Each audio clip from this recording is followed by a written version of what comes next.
कुत्ता भी उनकी नकल करने लगा। और बड़ी खबर का रुख करेंगे। पूर्व राज्यपाल कल्याण सिंह का निधन हो गया है। लखनऊ के एसजीपीजीआई में उन्होंने आखिरी सांस ली है। 89 साल की उम्र में उनका निधन हुआ है। तो बता दें कि लंबे समय से कल्याण सिंह बीमार चल रहे थे, जिसके बाद उन्हें एसजीपीजीआई अस्पताल में भर्ती किया गया। इस दौरान उन्होंने आज आखिरी सांस ले ली है। 89 साल की उम्र में कल्याण सिंह का निधन हो गया है। तो बड़ी खबर इस वक्त की आपको बता दें, पूर्व राज्यपाल रहे कल्याण सिंह का निधन हो गया है। लखनऊ के एसजीपीजीआई अस्पताल में आज उन्होंने आखिरी सांस ली है।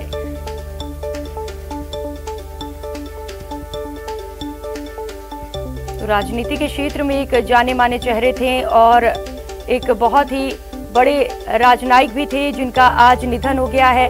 89 साल की उम्र में उनका निधन हुआ है। लखनऊ के एसजीपीजीआई अस्पताल में आज उन्होंने आखिरी सांस ली है। बता दें कि वे लंबे समय से बीमार चल रहे थे, जिसके चलते उन्हें अस्पताल में भर्ती किया गया था और आज आखिरी सांस ले ली है उन्होंने।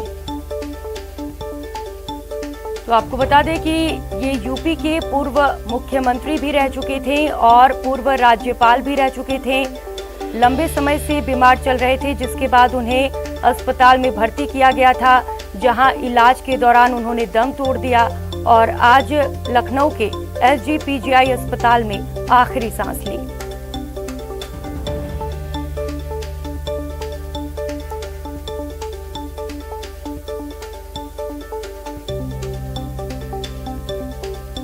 तो ये बड़ी क्षति आज पूरे देश के लिए।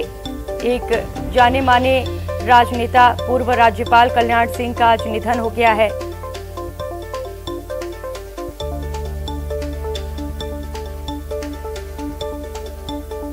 बेहद दुखद खबर आज पूरे देश के लिए।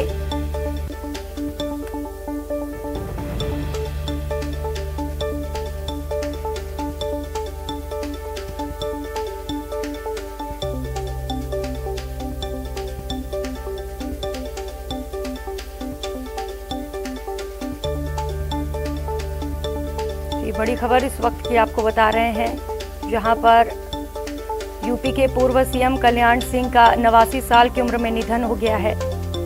और दिग्गज नेता और यूपी के पूर्व सीएम भी रह चुके हैं, जिनका आज 89 साल की उम्र में निधन हो गया है।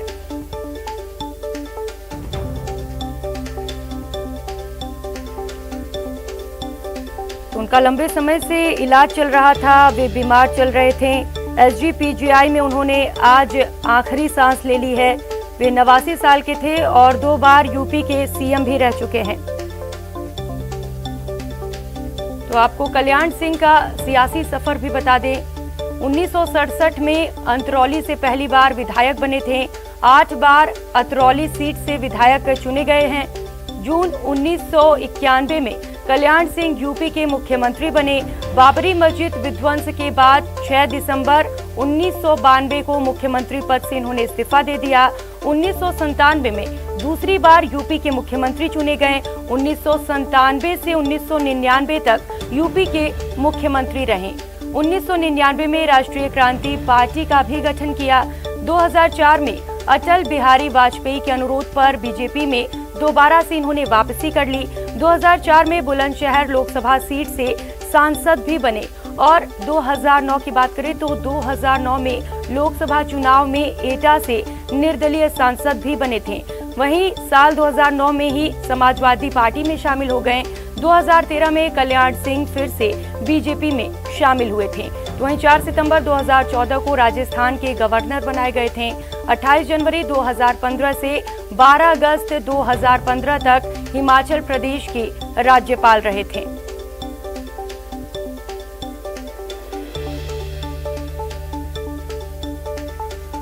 तो आज ये बेहद दुखद खबर पूरे देश के लिए। एक बहुत ही महान राजनयिक का आज निधन हो गया है। लंबे समय से बीमार चल रहे थे, जिसके चलते उन्हें अस्पताल में भर्ती किया गया था और इलाज के दौरान उन्होंने आज आखिरी सांस ले ली।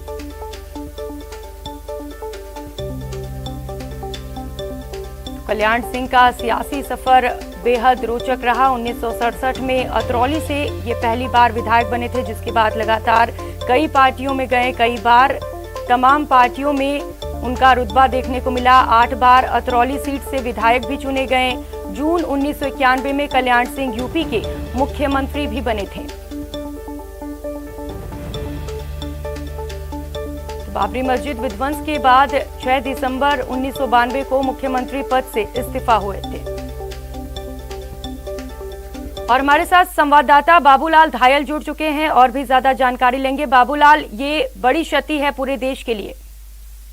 जी बिल्कुल, कल्याण सिंह जमीन से जुड़े हुए राजनेता थे, राज्यपाल बनाए गए थे, लेकिन आज की जो बीजेपी आप इस रूप में देख रहे हैं, इसका सबसे बड़ा अगर क्रेडिट किसी को जाता है तो कल्याण सिंह को जाता है, जिनकी अगुवाई में वो पहले बीजेपी के मुख्यमंत्री बने थे।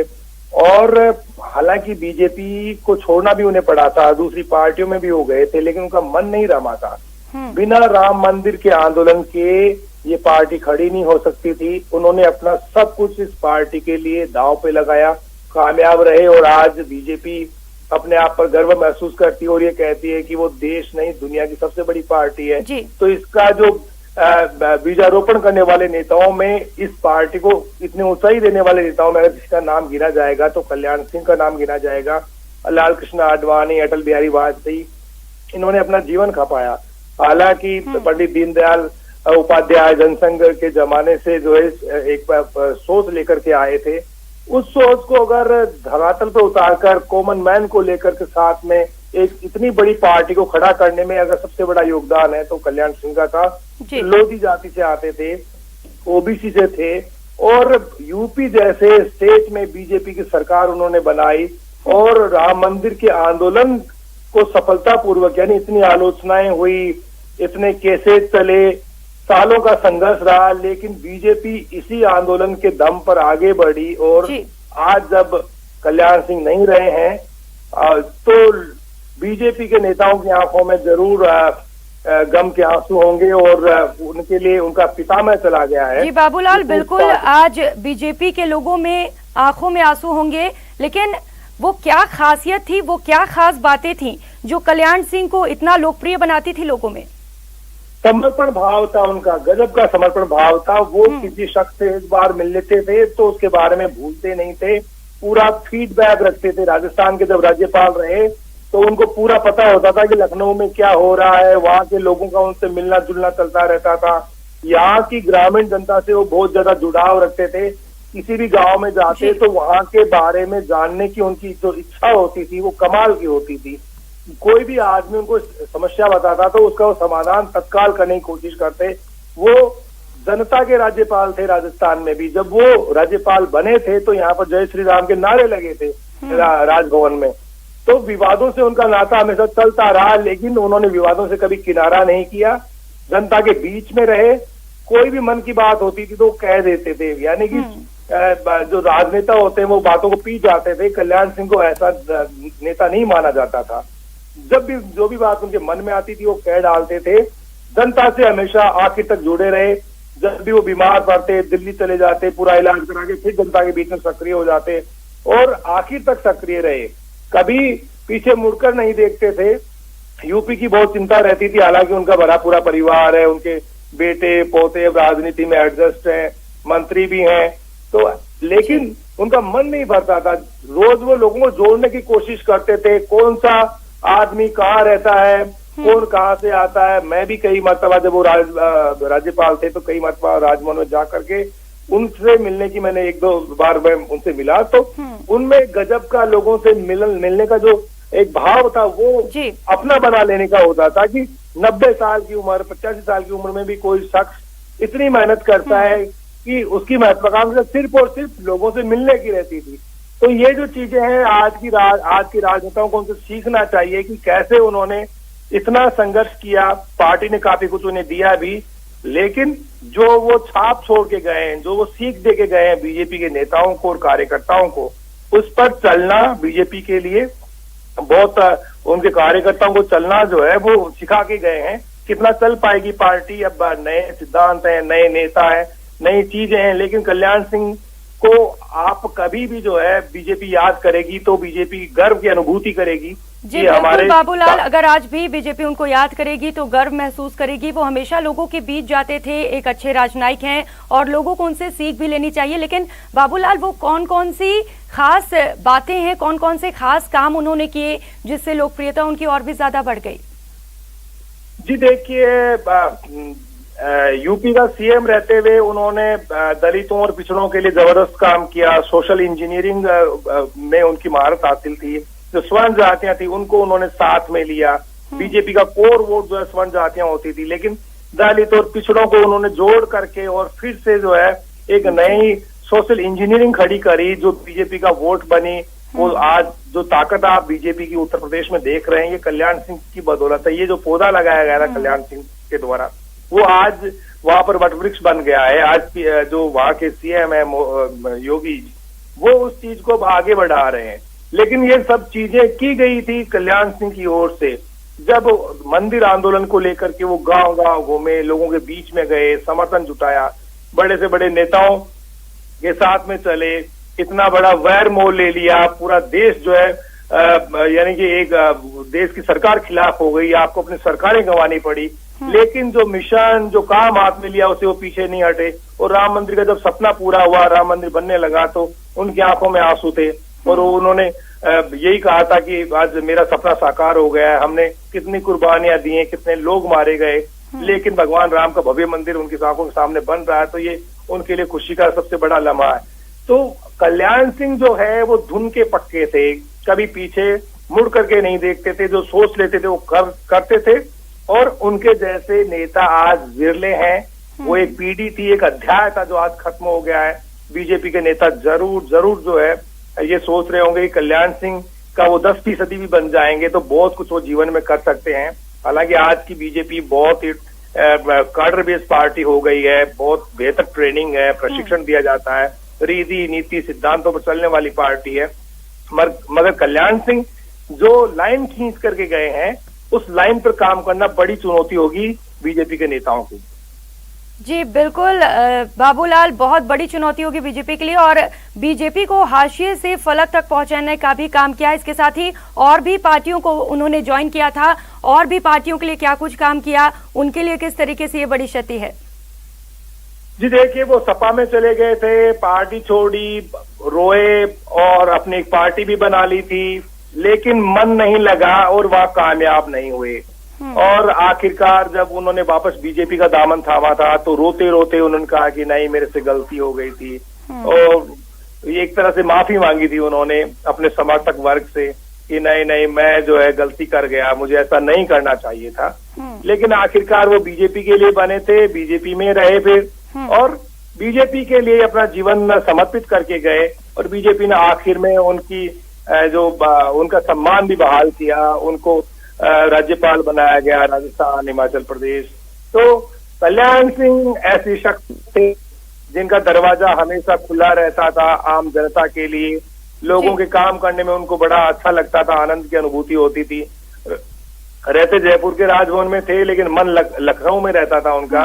जब भी मौका मिलता लखनऊ चले जाते थे, वहां पर जनता दरबार लगाते, लोगों से मुलाकात करते, काम करते, और कभी रिश्ते उन्होंने कभी बिगाड़े नहीं, लोगों को जोड़ने की कोशिश करते रहे। आखिर तक उनके मन में यही था कि मैं कुछ और कर जाऊं। तो ये जो और करने का उनका जज्बा था, वो उनको और बड़ा बना देता था, जो आज के नेताओं में हमें देखने को नहीं मिलता। वो माफ कर देते थे, उनसे कोई गलती होती थी तो खुद माफी मांग लेते थे, और कोई सामने उनके कोई गलती करता था तो उसको बिल्कुल बाबूलाल, जो उनके अंदर जज्बा था वो वाकई काबिले तारीफ था, हम उसको सलाम करते हैं। लेकिन अभी चूंकि कल्याण सिंह का देहांत हो गया है, तो आगे क्या कुछ कार्यक्रम है, किस तरीके से अंतिम संस्कार किए जाएंगे? जी देखिए, ये तय करेंगे परिवार के लोग, पार्टी के लोग, क्योंकि वरिष्ठ नेता रहे हैं बीजेपी के, और बीजेपी अपने इस हीरे की आखिरी जो विदाई होगी उसको यादगार बनाएगी। पार्टी के कार्यकर्ताओं के बीच में उनकी बहुत ही जबरदस्त छवि रही है। तो अब तय होगा, परिवार के लोग मिलकर के तय करेंगे कि कब उनका अंतिम संस्कार होगा, और बड़े से बड़े जो राजनेता हैं इस देश के, वो उसमें जाएंगे, अपने श्रद्धा सुमन अर्पित करेंगे। और लखनऊ में हर आंख नम होती हुई आपको नजर आएगी जिनका कल्याण सिंह से जुड़ाव रहा है। और खास तौर से वो पिछड़ा वर्ग जिसको उन्होंने एक आवाज दी, जिनको उन्होंने नेतृत्व के लायक बनाया, वो लोग जरूर ये सोच रहे होंगे कि उनके बीच का वो शख्स चला गया जिसके पास वो जाकर के अपनी पीड़ा को बता देते थे, वो अपना कोई काम पड़ता था तो सीधे जाके बोल देते थे। अब उनके लिए खालीपन आ गया है। बीजेपी ठीक है बाबूलाल, आपके साथ बने रहेंगे। इस वक्त हमारे साथ केंद्रीय मंत्री प्रताप सिंह खाचरियावास जुड़ चुके हैं। प्रताप जी, ये बहुत ही बड़ी क्षति है पूरे देश के लिए। नो डाउट, इतनी बड़ी स्टेट यूपी के दो बार चीफ मिनिस्टर रहना बहुत बड़ी बात है। जिंदा दिली से राजनीति करके उन्होंने 2 बार यूपी के चीफ मिनिस्टर का पद लिया। उनकी अपनी एक अलग पहचान थी भारतीय जनता पार्टी में भी, और हमेशा वो स्वाभिमान से पॉलिटिक्स करते थे। 2 बार ऐसा भी वक्त आया जब उन्होंने अपनी खुद की पार्टी बनाई, राष्ट्रीय क्रांति पार्टी, और चुनौती के साथ स्वाभिमान के साथ पॉलिटिक्स की जी। और वापस बीजेपी के लोगों को उनको लेकर जाना पड़ा। तो अपनी बात को जिंदा दिली से रखना, राजनीति में अपने व्यक्तित्व को उसी तरह से ढालकर रखना जहां से जैसी उन्होंने शुरुआत की, बहुत बड़ी बात होती है। आज वो हमारे बीच में नहीं है, लेकिन आज के दिन मैं उनसे कई बार कांग्रेस के डेलीगेशन में जब वो राज्यपाल से मिलने के लिए गया, आज वो हमारे बीच में नहीं है, लेकिन उनकी जो स्टाइल थी, उनकी जो राजनीति करने का तरीका था, वो हमेशा याद किया जाएगा। जी बिल्कुल, एक बहुत बड़ी शख्सियत है। लेकिन प्रताप सिंह जी, ऐसी कौन सी खासियत थी उनकी जो आपको बेहद पसंद आती थी? देखिए, वो बहुत सहज भाव से सबसे मिलते थे और बहुत प्यार से, प्रेम से बात करना, सहज भाव से बड़ी राजनीतिक बात भी कर लेना, ये उनके स्टाइल का एक अलग अंदाज था। जी बिल्कुल। और क्या कुछ ऐसी मतलब उनके अंदर आपको क्या ऐसा दिखता था जिसे आपको लगता है कि आप भी अपने व्यक्तित्व में उतार सकते हैं? देखिए, नो डाउट अपना अपना अलग अलग व्यक्तित्व होता है, लेकिन इसमें कोई दोहराई नहीं कि कल्याण सिंह जी का एक अलग अपना व्यक्तित्व था, अलग उनकी पहचान थी। बड़े लीडर व्यक्तित्व के धनी थे, और मैंने उनको ये बात देखी जब वो राजस्थान के राज्यपाल थे जी। उनके व्यक्तित्व में ऐसा कहीं नहीं झलकता था कि राज्यपाल बनने के बाद भी वो पॉलिटिकल चर्चा पूरी खुलकर करते थे। यूपी की राजनीति में दखल रखना, यूपी की राजनीति को लेकर बात करना, देश की राजनीति पर बात करना, एक पॉलिटिशियन खुलकर बात नहीं करे तो मजा नहीं आता। इनका ये जो जिंदा दिली का अंदाज था, वो मुझे हमेशा इम्प्रेस करता है। जी प्रताप सिंह जी, बिल्कुल उनकी जो शख्सियत थी वो अपने आप में बेहद ही खास थी, लेकिन अब लगता है कि ये अपूर्णीय क्षति है पूरे देश के लिए। बिल्कुल। चलिए, बहुत शुक्रिया आपका हमारे साथ जुड़ने के लिए।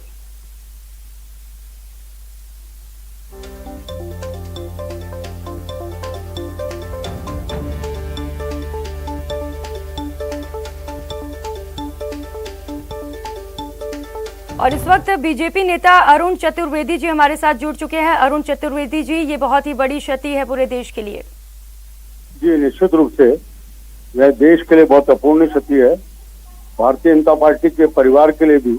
और मैं कह सकता हूं कि मैं स्वयं भी एक ऐसे व्यक्ति जिससे समय समय मार्गदर्शन मिलता रहा जी, उनके मार्गदर्शन से अब हम विमुख हो जाएंगे। कल्याण सिंह जी निश्चित रूप से राष्ट्रीय स्वयंसेवक संघ और उसका भारतीय जनता पार्टी के कार्यकर्ता के नाते राजनीति में आए, लेकिन मैं कह सकता हूँ जब गए तो देश के नेता के नाते गए, जिसे उन्होंने एक अमिट पहचान छोड़ी और देश की संस्कृति के नाते जिस राम मंदिर की हम बात करते हैं, सांस्कृतिक पहचान, वो सांस्कृतिक पहचान को एक आधार देने का काम कल्याण सिंह जी ने किया। उस समय आंदोलन में गोली चली, गोली का खाचा डहा, तो अधिकारी कर्मचारियों के ऊपर जो सारे मामले आए, उसमें अपनी कलम के आधार पर सारा दोष अपने ऊपर लेकर के सबको पूरी तरह से इसमें पाक साफ करने का काम किया। और सुप्रीम कोर्ट ने उनको सजा दी तो उसको भी शायद स्वीकार किया कि देश के लिए मेरा बलिदान। राज्यपाल के नाते भी केवल संवैधानिक नहीं बल्कि बाकी विषयों के ऊपर ही बेबाक राय अपनी दिया करते थे। व्यक्तिगत बातचीत में हम जैसे लोगों को पूरा सुझाव दी कि किस तरह से अपनी और प्रभावी रूप से अपनी सरकार को चलाने में, मंत्रालय को चलाने में भूमिका हो सकती है। निश्चित रूप से उनके निधन से जैसा आपने कहा कि अपूर्णीय क्षति हुई है, भाजपा परिवार को भी और संपूर्ण देश को मैं अपनी तरफ से उनको बहुत बहुत श्रद्धांजलि देता हूं। जी बिल्कुल अरुण जी, लेकिन बीजेपी के लिए कल्याण सिंह ने बहुत सारे काम किए थे, क्या वो कौन कौन से खास काम थे जिनको हमेशा के लिए याद रखा जाएगा? हम जानते हैं इसको, पहले उत्तर प्रदेश